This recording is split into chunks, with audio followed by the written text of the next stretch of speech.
It was a beautiful morning on the island of Sodor.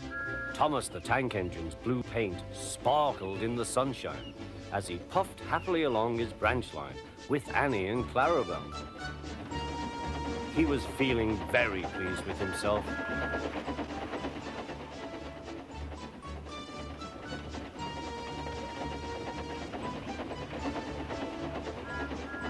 "Hello, Thomas," whistled Percy. "You look splendid." "Yes, indeed," boasted Thomas. "Blue is the only proper color for an engine." "Oh, I don't know. I like my brown paint," said Toby. "I've always been green. I wouldn't want to be any other color either," added Percy. Well, anyway, huffed Thomas, "blue is the only color for a really useful engine. Everyone knows that." Percy said no more. He just grinned at Toby. Later, Thomas was resting when Percy arrived. A large hopper was loading his trucks full of coal. Thomas was still being cheeky. "Careful," he warned. "Watch out with those silly trucks." Go on, muttered the trucks. "And by the way," went on Thomas, "those buffers don't look very safe to me." The last load poured down. "Help! I'm choking!" cried Thomas. "Get me out!" Percy was worried, but he couldn't help laughing. Thomas's smart blue paint was covered in coal dust from smoke box to bunker.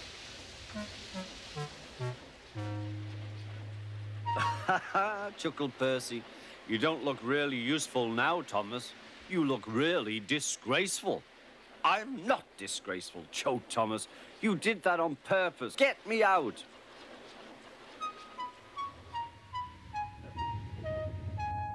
It took so long to clean Thomas that he wasn't in time for his next train. Toby had to take Annie and Clarabelle. "Poor Thomas," whispered Annie to Clarabelle. They were most upset.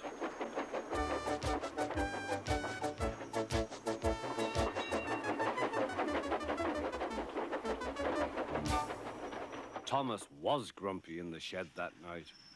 Toby thought it a great joke, but Percy was cross with Thomas for thinking he had made his paint dirty on purpose. Fancy a really useful blue engine like Thomas becoming a disgrace to the Fat Controller's Railway. Next day, Thomas was feeling more cheerful as he watched Percy bring his trucks from the junction. The trucks were heavy and Percy was tired.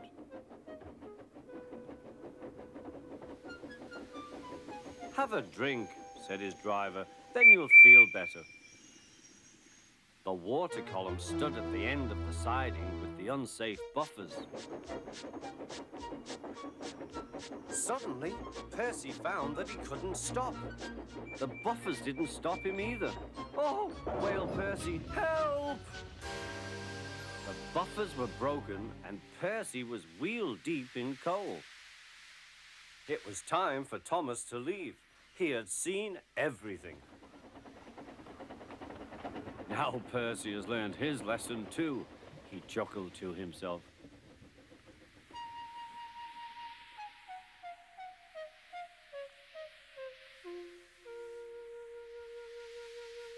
That night, the two engines made up their quarrel. "I didn't cause your accident on purpose, Thomas," whispered Percy. "You do know that, don't you?" "Of course," replied Thomas, "and I'm sorry I was cheeky. Your green paint looks splendid again, too. In future, we'll both be more careful of coal."